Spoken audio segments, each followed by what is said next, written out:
So, meron po silang pagkakaiba, no? Yung dalawa, interest ng individual at saka interest ng lipunan. Pag sinabi nating interest ng individual, no? Ay yan po yung tao. So, isang tao, pwede sa isang tao. So, isang tao talaga kasi individual siya. So, lipunan, German na yun, marami sila. So, dito po, sa interest ng individual ay may sariling interes, kalayaan at pangangailangan. Yan siya, no? Yung individual interest ng tao. So ano ang panganib niya? Delikado po, may panganib siya. Bakit? Kung walang limitasyon, nagiging makasarili, selfish. Maaring abusuhin ang kapwa. Yan po ang pagkakaiba nila. Ano example niyan? Gusto ng isang tao na magpatugtog ng malakas kahit 10 oras ng gabi. Tama po ba? Na nangyari yan. Nakasagabal sa kapitbahay. Anong tawag doon? Individual interest ng individual. Pangalawa, gusto ng mayaman na palaging manalo sa negosyo kahit lugi ang maliliit. Nangyari din yan. Ang tawag diyan, interest ng individual.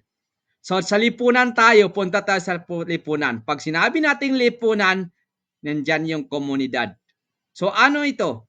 Kabuuan ng lahat ng individual, may pangkalahatang interes at kapakanan. Anong panganib niyan? Kung puro lipunan lang ang pairalin, mawala ang personal na kalayaan. Ano example natin dyan? Kung ipipilit ng gobyerno na lahat ay magtrabaho sa parehong oras at lugar, mawala ang personal na pagpili. Pangalawa, kung lahat ay para sa collective good pero walang protection sa individual, nagiging diktadura kagaya ng nakaraang panahon. Martial law. Naam? Martial law. Martial law. Naam. Martial law. Naam. Tama, Sister Fatima. Okay, barakallahu fikum. Pero anong ginawa ng batas diyan sa dalawa na yan? Paano iipunin or ibalansi ng batas yung dalawa na yan, yung public interest at saka ano? Interest of individuals. Paano ibalansi ng batas yan? Na? Diyan sa the function of law. So paano ibabalansi ng batas yung dalawa na yan, no? Yung interest ng lipunan at saka interest ng individual. Tafaddalu. I-balance daw ninyo. Kayo ngayon ay attorney na. Mga lawyer. Ano pa? Napatawag sa inyo? Lawyer, attorney. Anong pagkakaiba niyan? Masyaallah. Tafaddalu.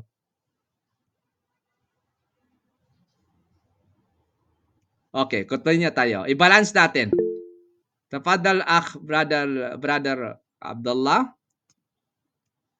Assalamualaikum Sheikh. May idea lang ako na para ma-balance itong dalawa, Naam. kailangan yung batas ay flexible siya. Yung public interest dapat siyang flexible o naaayon siya sa mga possible situation ng isang individual. At yung individual dapat may limitation din yung kanyang interest. Yung kanyang personal interest dapat may limitation na hindi niya masagasaan yung pangkalahatang welfare ng mas nakararami. Bagkus yung public interest ay flexible naman siya na nag-a-adjust siya sa mga needs ng mga individual. At the same time, yung freedom ng individual ay hindi maapektuhan ng public interest. At yung sa personal interest naman, kapag may na-observe niya ang limit, hindi niya maapektuhan yung ibang tao sa kanyang paligid. Sa palagay ko siya, yan ang isang possible way na pwede. Naam, barakallahu fik. Pwede Abdullah. Tama po, tama. Masyaallah. Okay, tafaddal Sister Laila. Barakallahu fik, Abdullah.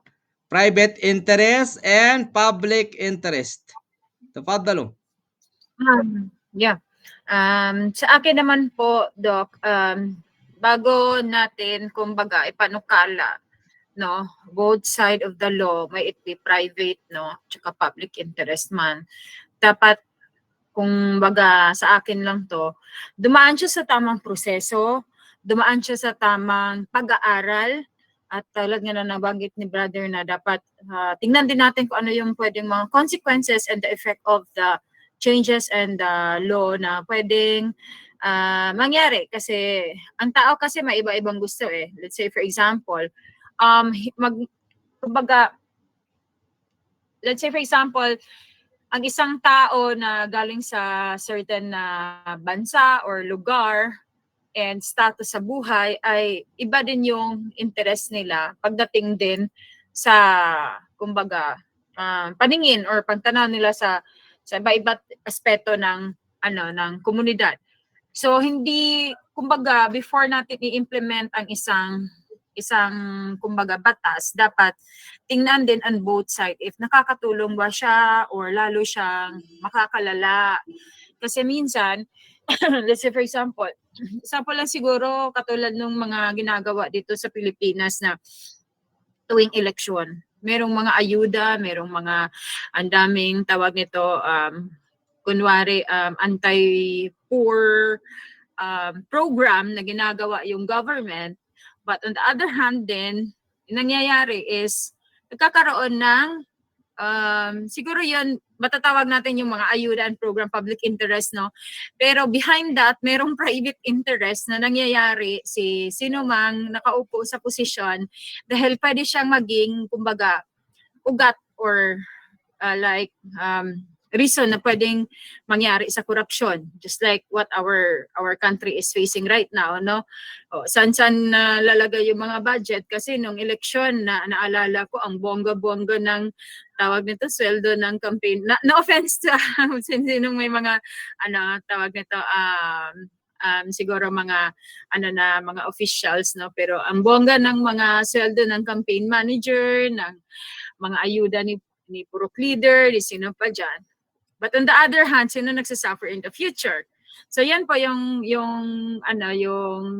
kumbaga idea or comment po on that na if we have to look onto private and tawag nito public interest before implementing anything sa komunidad, may it be law or change or rules and regulation, it should be studied angle by angle, side by side, kung ano yung magiging cause and effect po nito.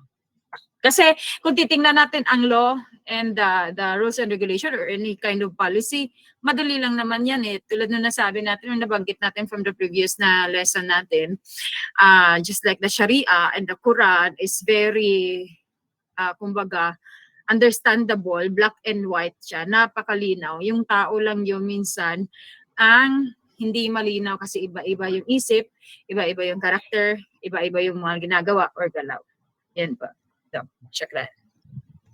Mashallah. Mumtaz. Mashallah. Wala nang maghabol? 1 minute? Okay, doon mamaya. Okay, tuloy tayo. Bismillah.